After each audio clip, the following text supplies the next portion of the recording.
जय जय सीताराम। आप सभी का हार्दिक स्वागत है मंत्र साधना में। मंत्र साधना के माध्यम से आज एक विषय ले रहे हैं जो अति महत्वपूर्ण है, जिसे हम सभी जानते हैं, हनुमान चालीसा। हनुमान चालीसा एक ऐसा विशेष पाठ है जिसके करने से हनुमान जी की कृपा आप पर होने लगती है। हम सभी के घरों में हनुमान चालीसा आसानी से उपलब्ध होती है, परंतु फिर भी बहुत से लोग इसकी महत्ता को नहीं जानते, क्योंकि कहा जाता है कि कलयुग में हनुमान जी जागृत देवता हैं। अश्वत्थामा बलिर्व्यास हनुमानश्च विभीषणः कृपः परशुरामश्च सप्तैता चिरजीविनः। चिरजीवियों की बात करें तो हनुमान, जिनका नाम है अतुलित बल के धाम, जो अतुलित बल के धाम हैं, ज्ञाननाम अग्रगण्यम, ज्ञानियों में अग्रगण्य हैं और अष्ट सिद्धि नव निधि के दाता हैं। ऐसे प्रभु राम के भक्त हनुमान जी की आराधना करने से, हनुमान चालीसा पढ़ने से जीवन में सब प्रकार की सिद्धि संभव है। अष्ट सिद्धियाँ, अणिमा, महिमा, गरिमा, प्राप्ति, प्राकाम्य, ईशित्व, वसित्व, नवनिधियाँ और साथ ही साथ इस संसार में हमको जीने के लिए जो भी आवश्यक चीज़ें हैं वो सब हनुमान जी की कृपा से संभव हैं। यदि हनुमान जी प्रसन्न हो जाएं, एक भी सिद्धि आपको दे दें, तो धन की तो क्या कहने। इस कलयुग में अधिकतर लोग धन के बारे में ही सोचते हैं, क्योंकि कलयुग को धर्म प्रधान नहीं अथवा धर्म प्रधान समय कहा गया है।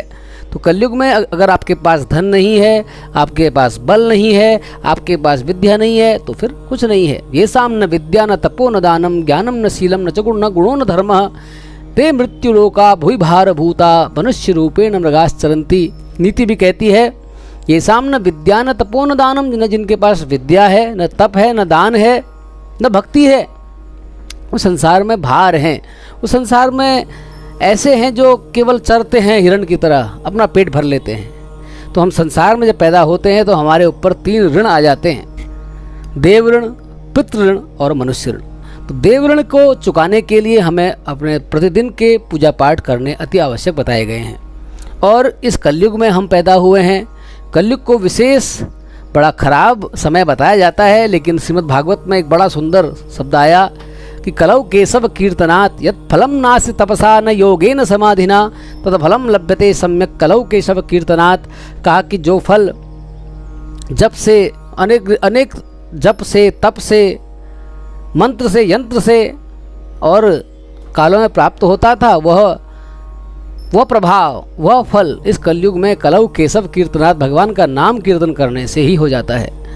और हनुमान जी जो हैं वो सदैव भगवान का राम नाम कीर्तन करते हैं, हर समय भगवान के राम नाम कीर्तन में लगे रहते हैं। तो ऐसे कलयुग के प्रधान देवता हनुमान जी, और जिनकी हनुमान चालीसा ऐसा सिद्ध ग्रंथ है, ऐसी सिद्ध पाठ है जिसे करने से आपके पास सब कुछ संभव है। तो अब हनुमान चालीसा को सिद्ध कैसे किया जाए, प्रश्न यह उठता है कि हनुमान चालीसा को सिद्ध कैसे किया जाए। यदि हम कहें हनुमान चालीसा स्वयं सिद्ध पाठ है, उसे एक बार भी पढ़ लेने से आपके ऊपर आई हुई विपत्तियों का नाश हो जाता है, शत्रुओं का नाश हो जाता है, आपके शरीर की व्याधियां दूर हो जाती हैं, धन प्राप्ति हो जाती है। लेकिन अगर आप इसे सिद्ध कर लेते हैं तो उसका प्रभाव तुरंत तत्काल होने लगता है, तत्क्षण होने लगता है। इसका चमत्कृत उदाहरण आपको वर्तमान में दिखता है। आप सभी जगह देखेंगे हनुमान जी की कृपा के पात्र ऐसे ऐसे लोग हैं जो कुछ भी नहीं थे। मूकं करोति वाचालम पंगुंग लंघयते गिरिम यत कृपा तमहम वंदे। हनुमान जी की कृपा होने से उनके पास सब कुछ है आज के समय में। तो हनुमान जी ऐसे सिद्ध देवता हैं जिनकी आराधना अगर तरीके से आप कर लेते हैं तो हनुमान जी बहुत जल्दी खुश होने वाले हैं। और जब वो खुश हो जाते हैं तो आपको सब कुछ दे देते हैं, विद्या, बुद्धि, बल, धन, श्रद्धा, भक्ति सब आपके पास आ जाती है। परंतु जानने वाली बात है कि कैसे हनुमान चालीसा को किस विधान से हम पढ़ें, किस विधान से उसका पाठ करें कि जिससे हमारा जीवन सुखमय बन जाए। कहा जाता है कि हनुमान चालीसा का पाठ 7 बार, 11 बार, 108 बार जो कर लेता है उस पर हनुमान जी कृपा करने लगते हैं। लेकिन अब पाठ को किस प्रकार सिद्ध किया जाए, क्या साधना का तरीका है, एक दिन में किस प्रकार सिद्ध करें, बड़ा सरल तरीका है। हनुमान चालीसा देखिए संस्कृत में भी नहीं है। संस्कृत के जो वेद मंत्र हैं, जो मंत्र हैं, उन्हें पढ़ने में कई बार गड़बड़ हो जाती है, जिससे उनका फल नहीं मिलता। लेकिन हनुमान चालीसा शुद्ध भाषा में है, जिसे हर कोई पढ़ सकता है, लेकिन किस तरीके से इसे सिद्ध करें। देखिए, कोई भी साधना आपको करनी है उसके लिए गुरु की अति आवश्यकता होती है। गुरु के बिना ज्ञान नहीं मिल सकता। कोई यानि गोहति गुणानि प्रकटिम करोति। जो गुरु होते हैं वो आपके गुण प्रकट कर देते हैं, अज्ञान से ज्ञान की ओर ले जाते हैं। तो ऐसे गुरु का होना अति आवश्यक है, गुरु मंत्र का होना आवश्यक है। वही आपको बताएंगे किस प्रकार आप साधना कर सकते हैं। तो आज मंत्र साधना के माध्यम से एक बड़ा रहस्यपूर्ण विषय हनुमान चालीसा को एक दिन में कैसे सिद्ध करें, आज हम आपको बताने जा रहे हैं। जय जय सीताराम, श्री जानकी वल्लभो वल्लभो विजयते तराम। हनुमान जी की जय हो। तो आइए, सबसे पहले आपको क्या करना है, जब आप हनुमान चालीसा सिद्ध करना चाहते हैं, और अगर हनुमान चालीसा सिद्ध हो गई तो आपके सारे कार्य सिद्ध हो जाएंगे। हनुमान जी आपके चारों तरफ आपके पास रहेंगे हर समय। तो सिद्ध करने के लिए सबसे पहले थोड़ा सा शुद्धि की आवश्यकता है। आपने सुना होगा, हमारे वहाँ कहा जाता है 3 प्रकार के गुण होते हैं, सात्विक, राजसिक और तामसिक। हनुमान जी जो हैं वो परम सात्विक हैं। हनुमान जी राम जी के सेवक हैं और परम सात्विक हैं, परम वैष्णव हैं। तो अब सात्विक बनना है। पहली चीज, अगर आप इस अनुष्ठान को करने जा रहे हैं तो कम से कम 1 महीना या 21 दिन तक आपको सात्विक आहार करना है। देखिए, कोई भी चीज़ होती है तो उसकी तैयारी करना बहुत ज़रूरी होता है। कहते हैं बुनियाद, नींव, foundation is the most important thing of a house. जो बुनियाद है वो एक घर की सबसे महत्वपूर्ण चीज़ होती है। तो अगर आप साधना करना चाह रहे हैं तो आपकी अगर बुनियाद मजबूत है तो साधना अवश्य सफल हो जाएगी। अगर बुनियाद ही कमज़ोर है तो साधना सफल होना संभव नहीं है। तो बुनियाद को मजबूत बनाने के लिए सबसे पहले क्या करना है आपको, क्योंकि हनुमान जी क्या हैं, ज्ञानिनाम अग्रगण्यम अतुलित बलधामम हेम शैलाभदेहम। बड़े बलशाली हैं और वो एक क्षण में पता लगा लेते हैं कि आप कैसे हैं। तो पहले आपको सात्विक बनना होगा, सरल बनना होगा। हनुमान जी बड़े सरल हैं। आपने रामचरितमानस में सुना होगा, निर्मल मन जन सो मोहि पावा, मोहि कपट छल छिद्र न भावा। तो निर्मल, पहले आपको सरल बनना है। अपने मन से जो छल कपट मोह माया उसे त्याग देना है। कम से कम 21 दिन, कर सके तो 31 दिन तक सात्विक रहना है। सात्विक का अर्थ आप सभी जानते हैं, सात्विक भोजन करना है, लहसुन प्याज का उपयोग नहीं करना है। अगर हो सके तो किसी एकांत स्थान पर रहें। देखिए, साधना तो एक दिन में सिद्ध हो जाएगी, हनुमान चालीसा सिद्ध तो एक दिन में हो जाएगी, लेकिन उससे पहले बुनियाद बनाने में थोड़ा समय लगेगा। तो बुनियाद के तौर पर आपको 21 दिन कम से कम और 21 दिन या 31 दिन सात्विक रहना है, भोजन करना है। हम मना नहीं कर रहे भोजन न करें, भोजन करें, लेकिन सात्विक भोजन करें जिसमें लहसुन प्याज का उपयोग ना हो, ज़्यादा मिर्च का उपयोग ना हो। सात्विक भोजन करें। और उसके बाद 21 दिन जब पूरे हो जाते हैं तो जब मंगलवार अगला जब पड़ता है, मंगलवार तक कर लें। और मंगलवार के दिन विशेष जो होता है, हनुमान जी को अति प्रिय है, हनुमान जी का ही वार है। मंगल को मंगल गान हुए, शिव शंकर जी हनुमान हुए। कितना सुंदर भजन है कि मंगलवार को हनुमान जी प्रकट हुए थे, शिव शंकर जी हनुमान हुए। शिव के 11 रुद्रावतार हनुमान जी हैं। इस प्रकार भोलेनाथ शिव जी का नाम है, उसी प्रकार हनुमान जी भी अति सरल हैं, वो बड़ी जल्दी प्रसन्न हो जाते हैं। तो मंगलवार के दिन आपने लाल वस्त्र धारण करने हैं। विशेष ध्यान लंगोट का रखना है, लंगोट आपकी लाल रंग की हो। अब आजकल लोग कहते हैं लंगोट से क्या होना है। हनुमान जी जो हैं ब्रह्मचारी हैं, आजीवन ब्रह्मचारी। हनुमान जी ने कभी विवाह नहीं हुआ। बहुत जो लोग ऐसी बात चलाते हैं हनुमान जी का विवाह, हनुमान जी का कभी विवाह नहीं हुआ, लेकिन हनुमान जी की संतान थी, वो बात आती है। वो संतान, वो उसके औरस पुत्र हुए। लेकिन हनुमान जी जो हैं परम वैरागी भी हैं और ब्रह्मचारी भी हैं, तो इसलिए लंगोट का विशेष ध्यान रखना है। लाल रंग का लंगोट पहने, कच्छा नहीं पहनना है। बहुत से लोग कच्छा ले आते हैं लाल रंग का, नहीं, कच्छे से नहीं चलेगा। लाल रंग का लंगोट बनवा लें, लाल रंग का लंगोट धारण करें, लाल धोती पहने, हो सके तो लाल अथवा भगवा कुर्ता पहन लें। अपने इष्ट के स्थान पर, जहाँ आपके इष्ट विराजमान हैं, आपका मंदिर जहाँ है, वहाँ हनुमान जी की एक प्रतिमा हो, हनुमान जी का कोई चित्र हो, उसके नीचे लाल रंग का एक वस्त्र बिछा दें कुछ अक्षत रख दें, दाईं तरफ अक्षत, बाईं तरफ फूल। अक्षत और फूल रखने के बाद दाईं तरफ एक शुद्ध देसी घी का दीपक जलाना है। बाईं तरफ, क्षमा कीजिएगा, बाईं तरफ देसी घी का दीपक और दाईं तरफ धूप जलानी है। धूप में विशेष हर कोई धूप न जलाएं, बाजार से चंदन की धूप लें। अगर चंदन की धूप नहीं मिल पाती है आपको तो गुग्गुल की धूप अवश्य जलाएं। बाईं तरफ दीप, दाईं तरफ धूप। देखिए ध्यान से सुनिएगा, क्योंकि अगर आप साधना करना चाहते हैं बहुत छोटे समय में तो ये बहुत सरल कलयुग में सिद्ध साधना है। परंतु इसका विधान किस प्रकार है? बाएं हाथ में दीपक, दाएं हाथ में धूप। आपके बाएं हाथ की तरफ सामने दीपक होना चाहिए, दीपक का मुख उत्तर की तरफ, शुद्ध देसी घी का दीपक हो और दाईं तरफ गुग्गुल की धूप जल जाए। और उसी बाईं तरफ दीपक के थोड़ा सा और हटके एक आपको कलश स्थापित करना है। उस कलश में सबसे नीचे, कलश के सबसे नीचे आपको सतनाजा डालना है। सतनाजा 7 प्रकार का अनाज रखना है। उसके ऊपर कलश के जो गला है वहाँ पर 3 बार मौली बांधनी है। 3 बार उसके कलश के मुंह पर मौली बांध दें। उसमें आम के पत्ते डाल लें कुछ, उसके अंदर थोड़ी सी मिट्टी, थोड़ा सा दूध, थोड़ा दही और एक स्वर्ण प्रतिमा, पंचरत्न अगर संभव हो, और उसके ऊपर एक कटोरे में चावल रखें। उसके ऊपर श्रीफल, लाल वस्त्र में बंधा हुआ श्रीफल रख दें। और देखिए हम आपको सरल उपचार बता रहे हैं। इस मंत्र का उपयोग करें, जौ अक्षत लें और उस पर डालें। मनो जूत्र जुखता माँ जस्य बृहस्पति मंतनो त्वरिष्ठं जज्ञगुं श्रीमन दधातु विश्वे देवा स हिमादयन्ताम ओम प्रतिष्ठा। ओम वरुण देवता इह गच्छ यह तिष्ठ सुप्रतिष्ठितोद वरदोद्भव। नवग्रहा इह गच्छ इह तिष्ठ सुप्रतिष्ठितोद वरदोद्भव।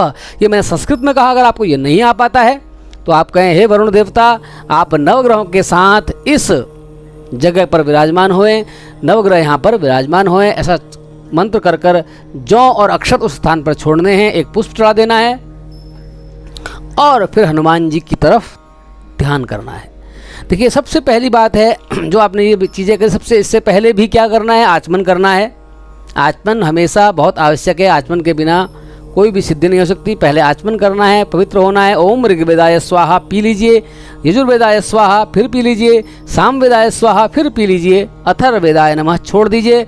गंगा जल से अपने चारों तरफ और अपने ऊपर छींटे डालने हैं। अपवित्र पवित्रो वा सर्वावस्थांगतो विवा यस्मृत पुंडरीकाक्षम शवाह्याभ्यंतर शुचि।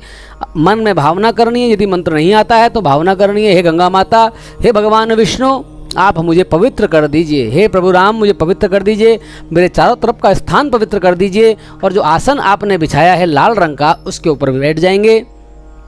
ध्यान रखना है आपका मुंह पूरब या उत्तर की तरफ हो। अब सबसे पहले आपको हनुमान जी का ध्यान करना है। ध्यान में हनुमान जी के बहुत सारे ध्यान हैं, कोई भी ध्यान कर सकते हैं।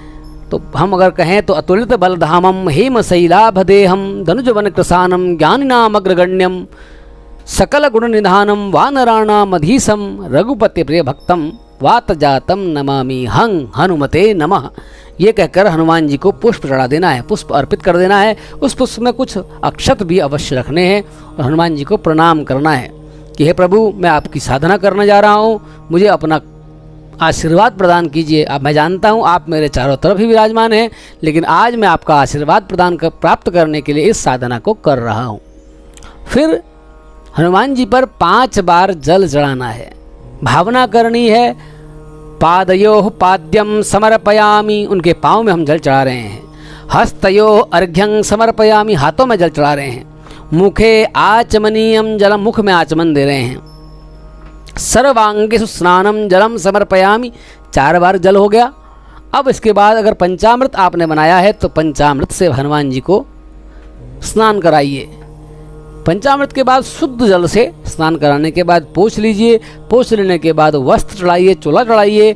चोला चढ़ाने के बाद चंदन, पिठिया, अक्षत अगर हैं तो वो लगाइए। साथ ही साथ लाल सिंदूर चमेली के तेल पर घोल लीजिए। वो लाल सिंदूर अवश्य हनुमान जी को लगाइए। ये बड़ी विशेष कथा है। हनुमान जी को सिंदूर अति प्रिय है, क्योंकि सीता माता ने एक बार हनुमान जी ने पूछा, हे माता आपने सिंदूर क्यों लगाया है? तो उन्होंने कहा कि मेरे प्रभु की दीर्घायु के लिए मैं ये सिंदूर लगाती हूँ। हनुमान जी ने अपना पूरा शरीर सिंदूर से मल लिया। ऐसे परम भक्त हनुमान जी हैं। तो सिंदूर हनुमान जी को अवश्य चढ़ाना है। उसके बाद धूप दीप नैवेद्य, हनुमान जी को लड्डू का प्रसाद लगाइए। धूपम दीपम नैवेद्यम भूषणार्थे, कुछ द्रव्य कुछ भेंट चढ़ा दीजिए। फिर हनुमान जी से प्रार्थना कीजिए, हे हनुमान जी आप मेरी साधना को सफल कीजिए, आप इस जगह पर विराजमान हो जाइए। ऐसा कहकर हनुमान जी को बुला लेना है। अब हम आपको गुप्त निवारण मंत्र बता रहे हैं, जो हनुमान चालीसा से पहले आपको कम से कम 108 बार करना है। हनुमान चालीसा को सिद्ध करने के लिए कम से कम 108 बार उसका पाठ करना है, एक दिन में ही लगातार एक आसन पर बैठकर। लेकिन उससे पहले एक गुप्त निवारण मंत्र है, जिसे आप जप लेते हैं तो हनुमान जी अति प्रसन्न हो जाते हैं। आप उस मंत्र को जानते हैं। मंत्र है ओम हम हनुमते नमः। ओम हम हनुमते नमः। रुद्राक्ष की माला में कम से कम 108 बार इस मंत्र को जप लें। उस मंत्र को जपने के बाद आपको गुरु पूजन करना है। गुरु पूजन अति आवश्यक है। अब अगर आपके कोई गुरु हैं तो उनका पूजन कीजिए, जो उन्होंने आपको मंत्र दिया है वो कीजिए। अगर वो भी आपके पास नहीं है तो स्वयं हनुमान जी को अपना गुरु बना लेना है। तुलसीदास जी जो थे, जिन्होंने रामचरितमानस लिखा, उन्होंने स्वयं हनुमान जी को गुरुदेव माना है, क्योंकि हनुमान जी स्वयं सिद्ध हैं। कलयुग में हनुमान जी प्रमुख देवता हैं और कलयुग में हनुमान जी ही को गुरु मान लेना चाहिए। तो क्या कहना है, मंत्र क्या है? जय जय जय हनुमान गोसाई, कृपा करहूँ गुरुदेव की नाही। ये मंत्र है। हनुमान जी को गुरु मानकर 108 बार जय जय जय हनुमान गोसाई, कृपा करहूँ गुरुदेव की नाही, इस मंत्र को 108 बार पढ़ लेना है। पहला मंत्र था निवारण मंत्र, जो है वो है ओम हम हनुमते नमः। उसके बाद 108 बार हम हनुमते नमः आपको जपना है। और उसके बाद गुरु पूजन करना है। गुरु पूजन में पहले पुष्प चढ़ाना है, 5 बार जल चढ़ाना है, पंचामृत चढ़ाना है, साफ जल चढ़ाना है, रोली चंदन अक्षत चढ़ाना है, धूप दिखानी है, आरती करनी है। और उससे पहले गुरु मंत्र जप लेना है कम से कम 108 बार। और मंत्र क्या है? जय जय जय हनुमान गोसाई, कृपा करहूँ गुरुदेव की नाई। हे गुरुदेव मुझ पर कृपा कीजिए। तो ये निवारण मंत्र, अगर आप साधना करना चाह रहे हैं, हनुमान चालीसा सिद्ध करना चाहते हैं, तो अवश्य इस मंत्र को आपको जपना है। अब इसके बाद आपको हाथ में संकल्प लेना है। हाथ में जल, जौ, कुश अथवा दूर्वा ले लीजिए दाएं हाथ में। दाएं हाथ में थोड़ा जल रखिए। अगर आपको संकल्प आता है हरि ओम विष्णुर विष्णुर विष्णु नमः परमात्मने श्री परब्रह्म पुराण पुरुषोत्तमाय, लंबा संकल्प है। अगर आपको आता है तो बहुत अच्छी बात है। अगर नहीं आता है तो मन ही मन जल को हाथ में रखकर हनुमान जी से कहिए, हे हनुमान जी, अपने गुरु जी की कृपा से, आपकी कृपा से मैं आज आपकी हनुमान चालीसा को सिद्ध करने के लिए ये अनुष्ठान कर रहा हूँ, इसमें मेरी सहायता करें। ऐसा सोचकर उस जल को जमीन में छोड़ दें। कुछ छींटा हनुमान जी के ऊपर डाल दें और उसके बाद एक आसन पर बैठकर हनुमान जी का हनुमान चालीसा का 108 बार आपको पाठ करना है। 108 अगर आप पाठ कर लेते हैं तो हनुमान चालीसा उसी दिन सिद्ध हो जाती है। और ये कहा जाता है कि हनुमान चालीसा जब 108 आपकी हो जाती हैं, उसके बाद आपको तर्पण और मार्जन करना अति आवश्यक है। हवन, तर्पण, मार्जन। अब बहुत बार आजकल परिस्थितियों के अनुसार तर्पण मार्जन संभव नहीं होता, तो तर्पण मार्जन के अतिरिक्त इसमें यह कहा जाता है कि दशांश उस हनुमान चालीसा का पाठ भी कर लें। तो 28 बार, फिर पुनः 108 प्लस 28, 108 और 28 आपको जप लेनी है। देखिए 108 तो आपने जपी है, उसमें 28 जोड़ दें तो हो जाता है 136 बार। 136 बार हनुमान चालीसा का पाठ करना है। हनुमान चालीसा के पाठ के बाद आपको फिर एक मंत्र जपना है, जिसे कवच मंत्र सिद्ध कहते हैं। सिद्ध कवच मंत्र जपना है। जब आप उस सिद्ध कवच मंत्र को जपेंगे तो हनुमान जी की कृपा आप पर, जो आपने जो अभी अनुष्ठान जो किया है वो सिद्ध हो जाएगा। और वो सिद्ध मंत्र इस प्रकार है, ओम रामदूताय विद्महे कपिराजाय धीमहि तन्नो मरुति प्रचोदयात। क्या है मंत्र? ओम रामदूताय विद्महे कपिराजाय धीमहि तन्नो मरुति प्रचोदयात। इसे हनुमान गायत्री कहते हैं। तो हनुमान गायत्री का 1008 बार आपको मंत्र का जाप कर लेना है। इसे कवच मंत्र के रूप में इस्तेमाल करना है। 1008 लगभग 108 माला, लगभग क्या पूरी 108 माला आपको जप करना है। और ऐसा करने के बाद हनुमान जी का जो प्रसाद है उसका स्वयं भक्षण करें, हनुमान जी की आरती करें, प्रसाद का भोग करें और हनुमान जी के मंदिर में जाकर हनुमान जी को चोला चढ़ाएं और प्रसाद वितरण करें जानने वालों में, सभी में। और अगर हो सके तो बंदरों को गुड़ और चना खिलाएं। ऐसा करने से अवश्य ही हनुमान जी की कृपा आप पर होने लग जाएगी, आपके हनुमान चालीसा सिद्ध हो जाएगी। ये एक दिन का हनुमान चालीसा को सिद्ध करने का उपाय हमने मंत्र साधना के माध्यम से आपको बताया है। आपको इस विधि से अगर आप हनुमान चालीसा करेंगे तो अवश्य हनुमान जी की आप पर कृपा होगी। जय जय सीताराम।